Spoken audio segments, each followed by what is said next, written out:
જય શ્રી કૃષ્ણ. જય હો, મંગલમય હો. જય માતાજી.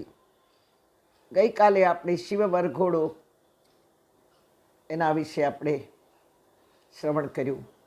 શિવ વરઘોડો હિમાલયજીને દ્વારે પહોંચ્યો. મેનાવતીએ વિષ્ણુ ભગવાનને જોયા, ખુશી ખુશીથી નાચી ઉઠી. થયું કે કેટલો સુંદર દુલ્હો છે, મારી દીકરીને પસંદ કરશે કે નહીં. નારદજીએ વિચાર કર્યો કે મેનાવતી કંઈક ઉલટું સમજી રહ્યા છે. નારદજી પાસે ગયા અને કહ્યું કે માં, તારો દુલ્હો આ વિષ્ણુ નથી, તારો દુલ્હો સાક્ષાત શિવ છે, જે મહાદેવ છે. શિવનું રૂપ અતિ સુંદર હતું, પણ શૃંગાર જોઈને મેનાવતી બેભાન થઈ ગયા. માં પાર્વતીએ ખૂબ સમજાવ્યા અને લગ્ન ધામધૂમથી સંપન્ન થયા.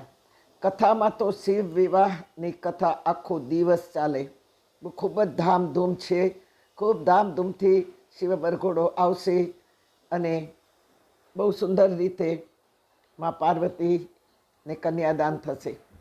પણ આપણે 5 મિનિટમાં જે કહેવાનું છે બસ એને સ્પર્શ કરી અને વંદન કરીએ છીએ. ત્યારબાદ આજે માં લક્ષ્મીજી પ્રગટ થયા છે.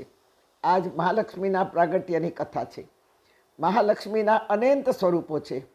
વૈકુંઠમાં મહાલક્ષ્મી છે. સમુદ્રમાંથી લક્ષ્મી પ્રગટ થયા છે. રાજાને ત્યાં રાજ્યલક્ષ્મી છે, ગૃહસ્થ્યને ત્યાં ગૃહલક્ષ્મી છે. યજ્ઞમાં દક્ષિણા રૂપે ધનલક્ષ્મી છે.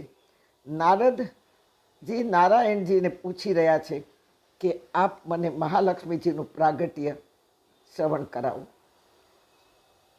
નારાયણે જે કંઈક કહ્યું છે તે સંક્ષેપમાં જોઈએ. દુર્વાસા ઋષિ નીકળ્યા છે સવારની પ્રાતઃ સંધ્યા કરીને. ત્યારે હાથી ઉપર ઇન્દ્ર રાજા જઈ રહ્યા છે. દુર્વાસાનું સામું જોવાનું પણ એને વિવેક નહીં કર્યો.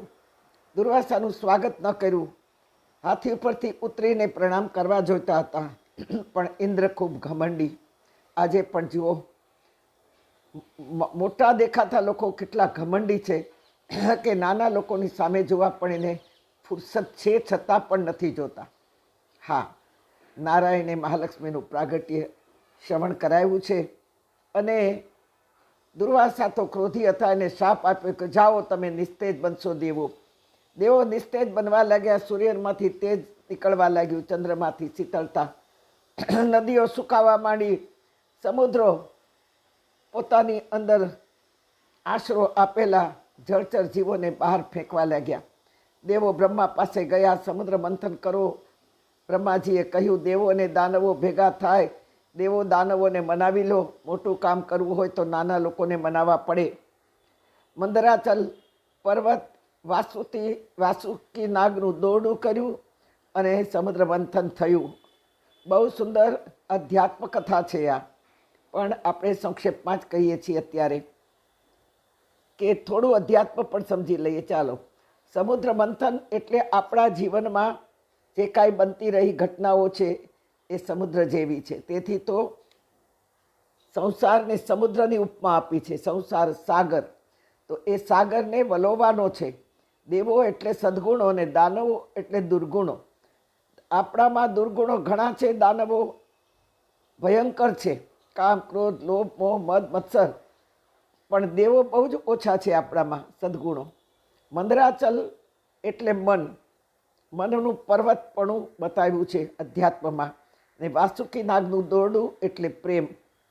આ પ્રેમથી જ્યારે મંથન થયું છે ત્યારે 14 રત્નો નીકળ્યા છે. મહાલક્ષ્મી પ્રગટ થયા છે. દેવો સ્તુતિ કરે છે કે હરિઓમ હિરણ્યવર્ણામ હરિણીમ. માનું સ્વરૂપ કેવું છે? હિરણ્ય સોના જેવું શ્રી અંગ છે.